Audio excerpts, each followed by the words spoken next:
इस कहानी का नाम है मम्मी पापा 11 बजे की गाड़ी से आ रहे हैं। फोन की घंटी तो सुनी मगर आलस की वजह से रिजाई में ही लेटी रही। उसके पति राहुल को आखिर उठाना ही पड़ा। दूसरे कमरे में पड़े फोन की घंटी बजती ही जा रही थी। इतनी सुबह कौन हो सकता है जो सोने भी नहीं देता। इसी चिड़चिड़ाहट में उसने फोन उठाया। हेलो कौन? तभी दूसरी तरफ से आवाज सुन सारी नींद खुल गई। नमस्ते पापा। बेटा बहुत दिनों से तुम्हें मिले नहीं, सो हम दोनों 11 बजे की गाड़ी से आ रहे हैं। दोपहर का खाना साथ में खाकर हम 4 बजे की गाड़ी वापिस लौट जाएंगे। ठीक है। हाँ पापा, मैं स्टेशन पर आपको लेने आ जाऊंगा। फोन रखकर वापिस कमरे में आकर उसने रचना को बताया कि मम्मी पापा 11 बजे की गाड़ी से आ रहे हैं और दोपहर का खाना हमारे साथ ही खाएंगे। रजाई में घुसी रचना का पारा एकदम 7वें आसमान पर चढ़ गया। कोई इतवार को भी सोने नहीं देता।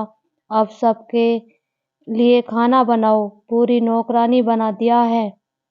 गुस्से से उठी और बाथरूम में घुस गई। राहुल हक्का बक्का हो उसे देखता ही रह गया। जब वो बाहर आई तो राहुल ने पूछा, क्या बनाओगी? गुस्से से भरी रचना ने तुनक के जवाब दिया, अपने को तल के खिला दूंगी। राहुल चुप रहा और मुस्कुराता हुआ तैयार होने में लग गया। स्टेशन जो जाना था। थोड़ी देर बाद गुस्सैल रचना को बोलकर वो मम्मी पापा को लेने स्टेशन जा रहा है।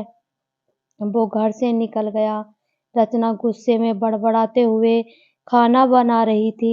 दाल सब्जी में नमक मसाले ठीक है या नहीं की परवाह किए बिना बस करछी चलाई जा रही थी। कच्चा पक्का खाना बना। बेमन से पराठे तलने लगी, तो कोई कच्चा तो कोई जला हुआ।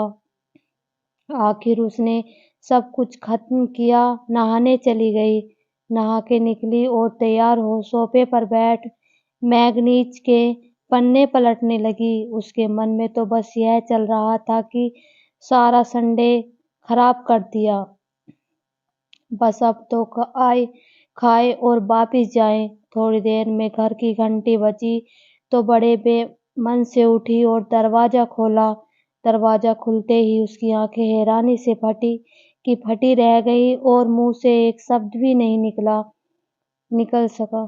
सामने राहुल के नहीं उसके अपने मम्मी पापा खड़े थे, जिन्हें राहुल स्टेशन से लाया था। मम्मी ने आगे बढ़कर उसे झिंझोड़ा, अरे क्या हुआ? इतनी हैरान परेशान क्यों लग रही है? क्या राहुल ने बताया नहीं कि हम आ रहे हैं? जैसे मानो रचना की नींद टूटी हो। नहीं मम्मी, इन्होंने तो बताया था, पर चलो आप अंदर आ जाओ। राहुल ने अपनी मुस्कुराहट रोक नहीं पा रहा था। कुछ देर इधर उधर की बातें करने में बीत गया। थोड़ी देर बाद पापा ने कहा, रचना गप्पे ही मारती रहोगी या कुछ खिलाओगी भी?